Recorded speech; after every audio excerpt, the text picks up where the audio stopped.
Public schools are an integral part of Western civilization, especially in the United States.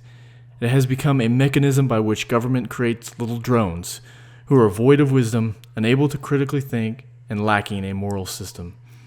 Government schools produce indoctrinated 9-to-5 wage slaves and loyal taxpayers. Public school also provides parents a cheap way to babysit their kids while they're at their wage slave jobs.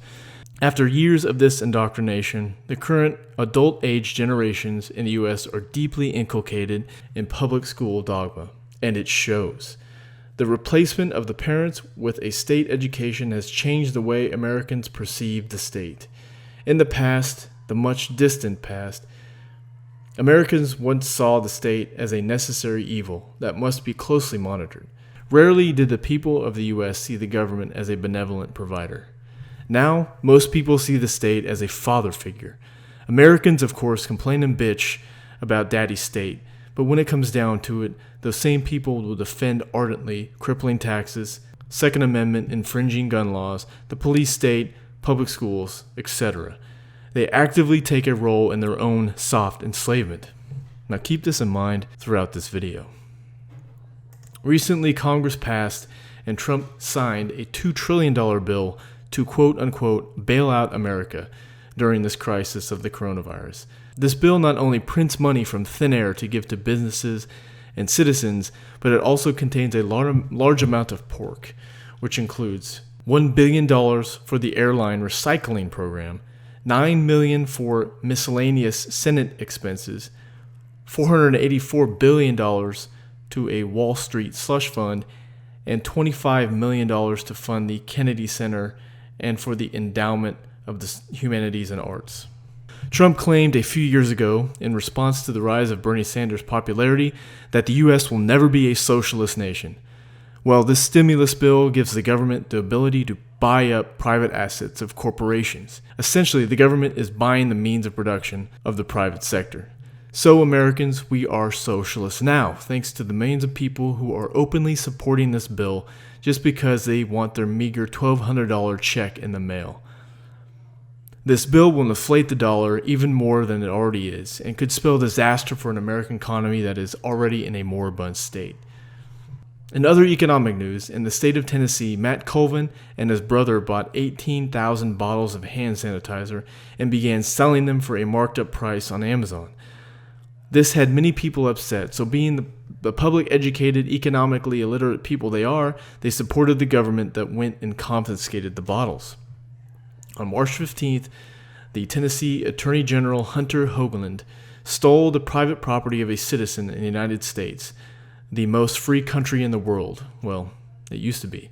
Hunter, the state of Tennessee, and news outlets claimed that Matt Colvin donated the bottles to local churches and households.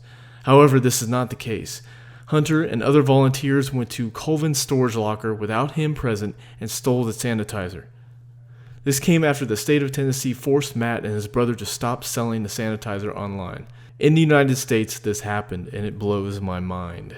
Many people came out on Twitter to castigate the price gouging brothers and support the Tennessee government in their confiscation of the sanitizer. This effing asshole drove around small towns and bought up all their hand sanitizer, and now he can't sell them because Amazon and eBay said no.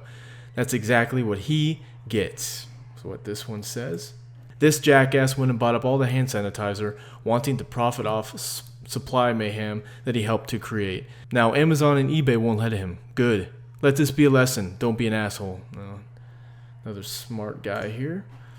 Kiki said, here's an idea. Give it to a homeless shelter or a hospital or to a senior citizen's home that needs it more. You are selfish because you wanted a quick buck. Publicly educated, obviously.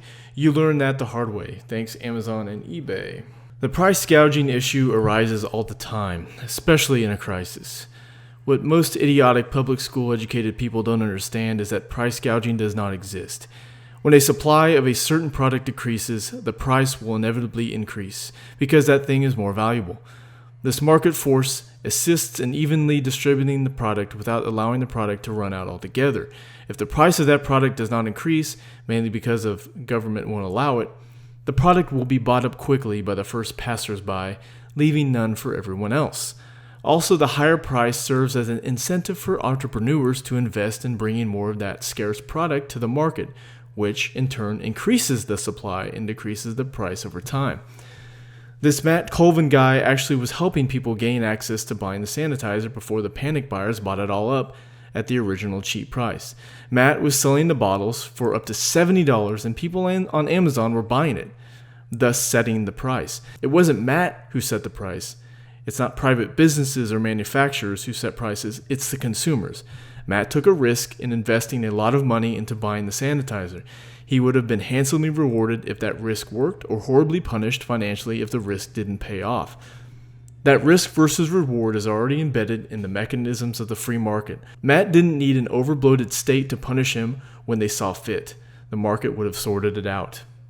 However, the state of Tennessee didn't see it this way. They already have a law in the books making it illegal for companies and private citizens to price gouge during a crisis. The punishment is a $1,000 fine. The U.S. once dealt with crisis without government intervention. Now Americans always appeal to the government when any crisis arises, no matter how minor of emergency it is. This global crisis has already exposed even more than it already has the leftist, Marxist, SJW social justice agenda. The current social situation really has become a fight between reality versus fantasy. Before the virus, we would point and laugh at the cute topless feminists or the dysfunctional trannies that marched the streets for some trivial issue that was fantasy. Their plight really didn't exist in reality. Those fictional dilemmas of the social justice ideologies reside in the mind of those people as an irrational fear, outside the purview of the real world. However, because these SJWs live solely in fantasy land and refuse to face reality, their actions are directly leading to deaths. In Spain, at the beginning of the month, thousands of women, despite the threat of coronavirus, marched for women's equality on International Women's Day. They were strongly encouraged not to congregate because the virus was beginning to sweep through Europe and had already hit Italy incredibly hard. But the strong feminist social justice warriors ignored the warnings to bring us the messages of feminism. Bearing flags and banners denouncing gender violence, a crowd of purple-clad women paraded down one of Madrid's main avenues towards the city center, chanting over booming drums. One protester held a sign that read, "Machismo kills more than coronavirus." We must be strong and fight for the rights of all of us, to be equal, to be paid as much as men, one of the drummers, Marina Martin, told Reuters. I mean, look at the picture. Look at all these people. There's a lot of people here. A lot of people. So how is Spain doing now, just 3 weeks later?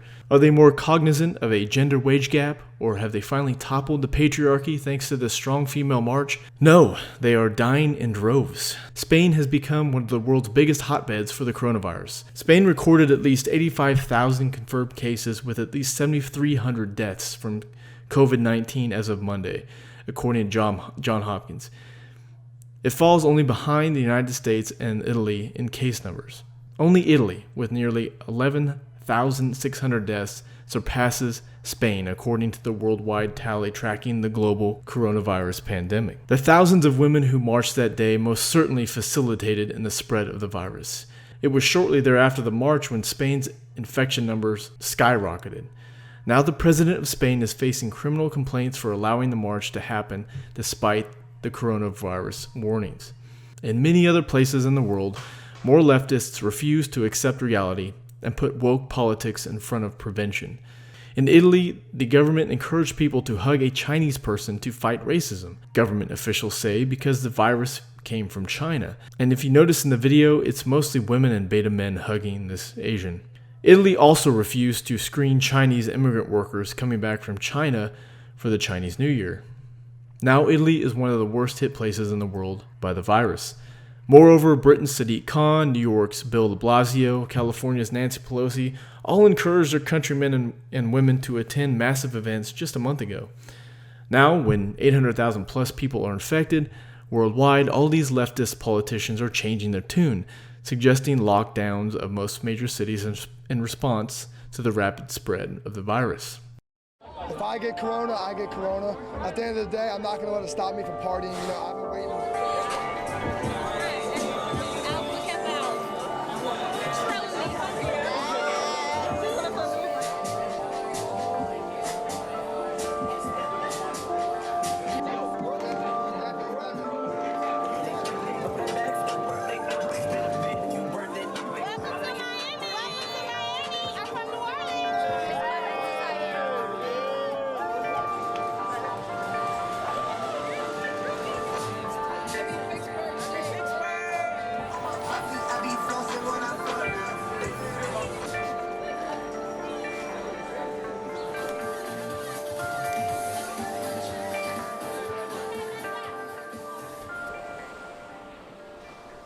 This is a story of tragedy.